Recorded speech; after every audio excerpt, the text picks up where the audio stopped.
प्रभु तेरी वाणी जीवन की रोटी, नैनों की ज्योति अंधेरा मिटाती।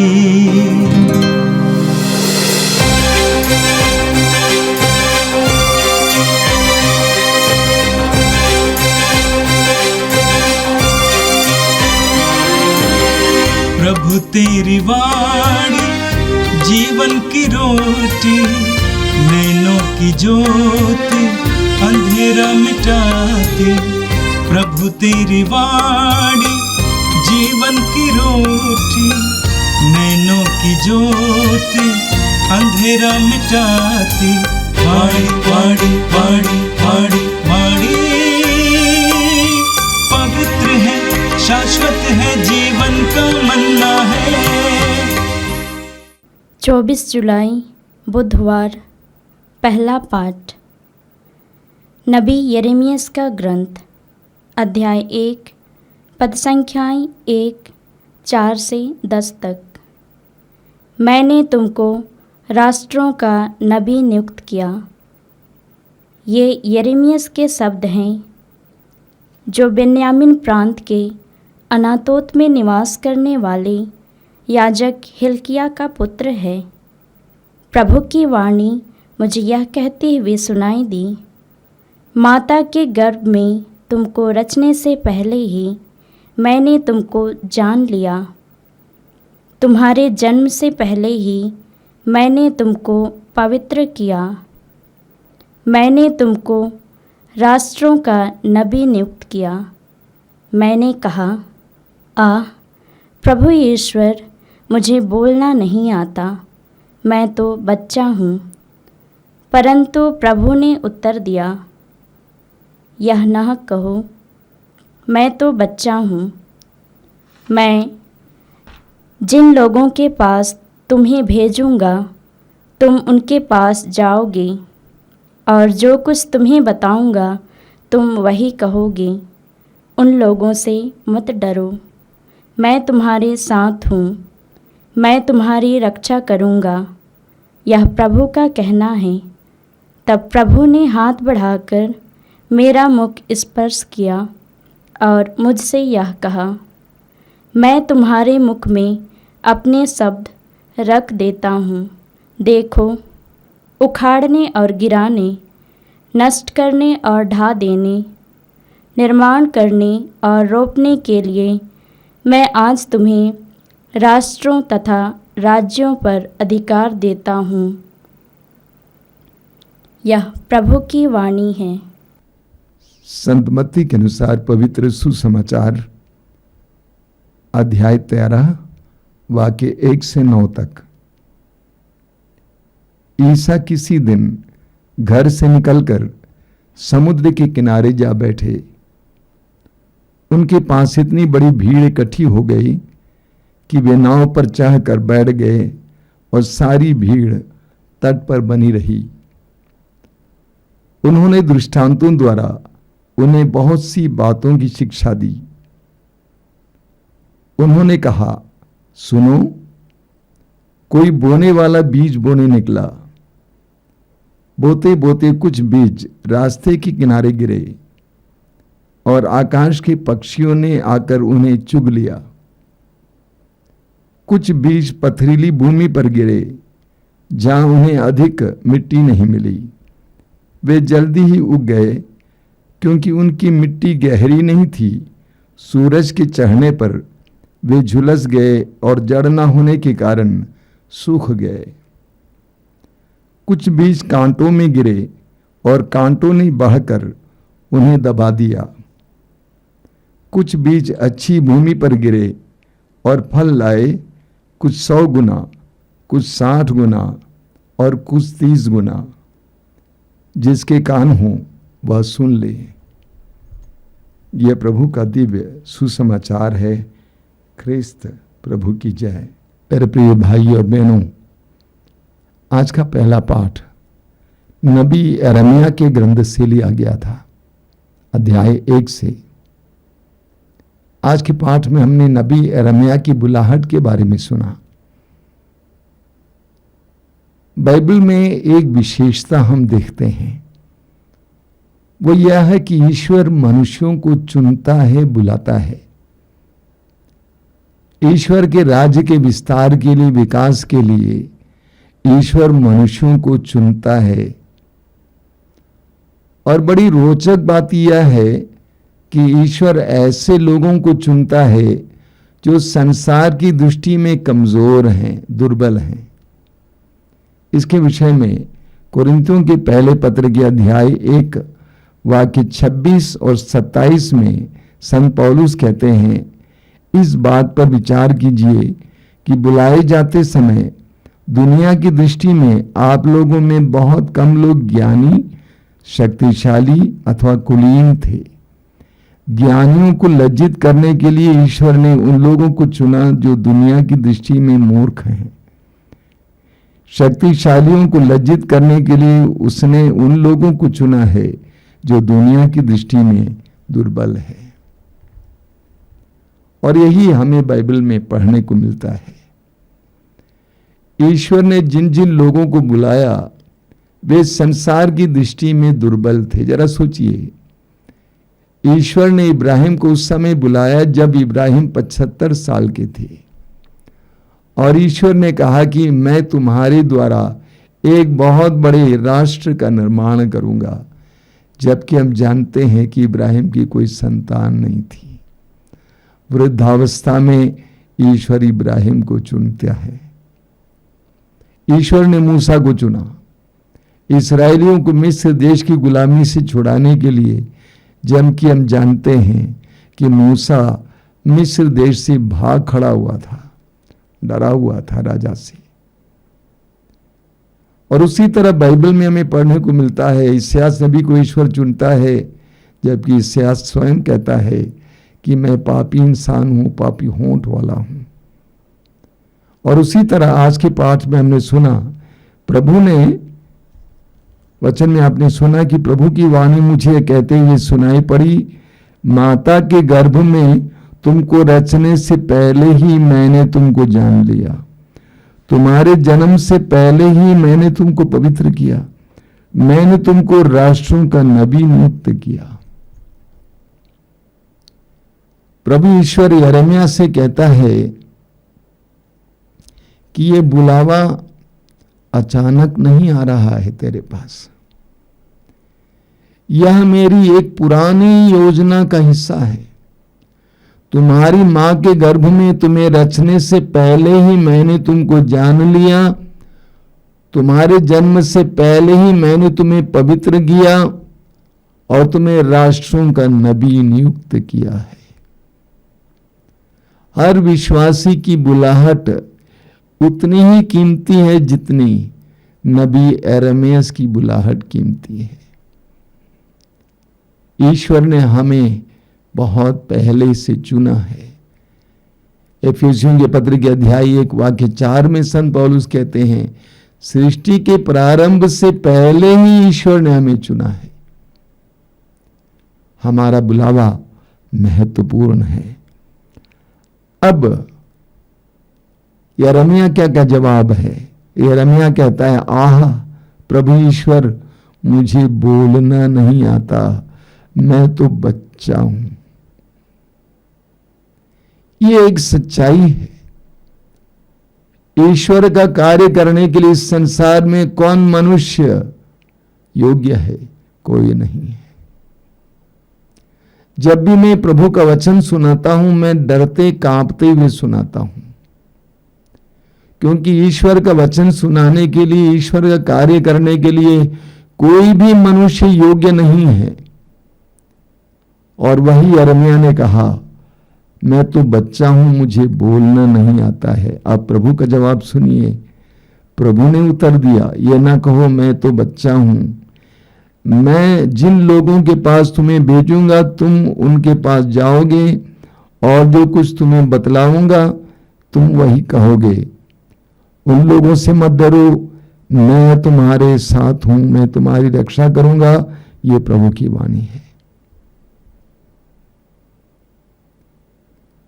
अब मनुष्य ईश्वर के बुलावे के लिए योग्य नहीं है, जैसा कि यिर्मयाह ने कहा, लेकिन प्रभु हमें योग्य बनाता है। ईश्वर हमें योग्य बनाता है। कुछ लोग सोचते हैं मैं कमजोर हूं,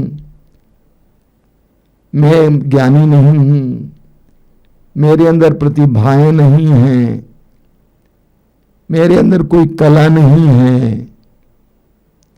प्रभु ईश्वर को हमारी प्रतिभाओं की आवश्यकता नहीं है, हमारी आवश्यकता है। प्रभु ईश्वर हमारे जरिए ना जाने क्या क्या कर सकता है, बहुत कुछ कर सकता है। और प्रभु ईश्वर ने क्या कहा, तुम्हारे साथ मैं हूं, मैं तुम्हारे साथ हूं। ये तुम्हारी संपत्ति है, तुम्हारी ऊर्जा है, तुम्हारा सामर्थ्य है। जिन जिन लोगों को ईश्वर ने चुना है उनसे ईश्वर ने कहा मैं तुम्हारे साथ हूं। ईश्वर ने मूसा से कहा मैं तुम्हारे साथ हूं, योशुआ से कहा मैं तुम्हारे साथ हूं। प्रभु यीशु ने अपने शिष्यों से कहा मैं तुम्हारे साथ हूं। ईश्वर का सानिध्य ही हमारी सबसे बड़ी शक्ति है। इस बात को हम विश्वासियों को जानना चाहिए। ईश्वर का सानिध्य ही हमारी सबसे बड़ी शक्ति है। इसलिए निर्गमन ग्रंथ अध्याय 33 वाक्य 15 में मूसा ईश्वर से कहता है यदि आपकी उपस्थिति हमारे साथ ना चले, आप स्वयं हमारे साथ ना चलें, तो हमें यहां से आगे जाने की आज्ञा ना दें। तो प्रभु ने यिर्मयाह से कहा कि मत डरो, मैं तुम्हारे साथ हूं, मैं तुम्हारी रक्षा करूंगा।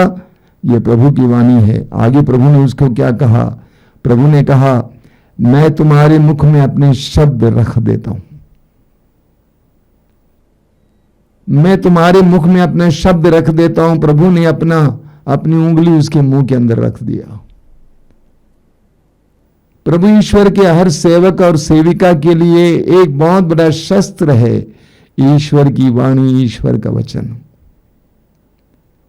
मैं कई वर्षों से पुरोहित हूं, लेकिन 25-30 वर्षों से मैंने देखा है कि पवित्र वचन का सामर्थ्य क्या है, शक्ति क्या है। तो प्रभु ने उसके अंदर पवित्र वचन रखा और उसके बाद प्रभु ने कहा देखो, उखाड़ने और गिराने, नष्ट करने और ढा देने, निर्माण करने और रोपने के लिए मैं आज तुम्हें राष्ट्रों तथा राज्यों पर अधिकार देता हूं। प्रभु ईश्वर ने यिर्मयाह को अधिकार दिया, शक्ति दी, वचन दिया। मेरे प्रिय मसीह भाई और बहनों, विश्वासी भाई और बहनों, प्रभु की ये सारी प्रतिज्ञाएं हमारे साथ भी हैं। प्रभु हमारे साथ रहते हैं। प्रभु ने हमें अपना वचन दिया है। प्रभु की उपस्थिति हमारे लिए सबसे बड़ी शक्ति है। हम जीवन की कठिन परिस्थितियों से गुजरते समय इन सारी बातों पर मनन करें कि प्रभु मेरे साथ है। आज का सुसमाचार संत मत्ती के सुसमाचार के अध्याय 13 से लिया गया था। हमने बार बार यह दृष्टांत सुना है। आज के सुसमाचार में प्रभु यीशु बीज बोने वाले का दृष्टांत सुनाते हैं। जैसा कि बार बार मैंने कहा और सुसमाचारों में हम देखते हैं, यीशु जहां कहीं भी जाते थे बहुत बड़ी भीड़ उनके चारों ओर इकट्ठी होती थी और प्रभु यीशु सबसे पहले उन्हें वचन सुनाते थे और उसके बाद उनके बीच में चमत्कार और चिन्ह प्रकट करते थे।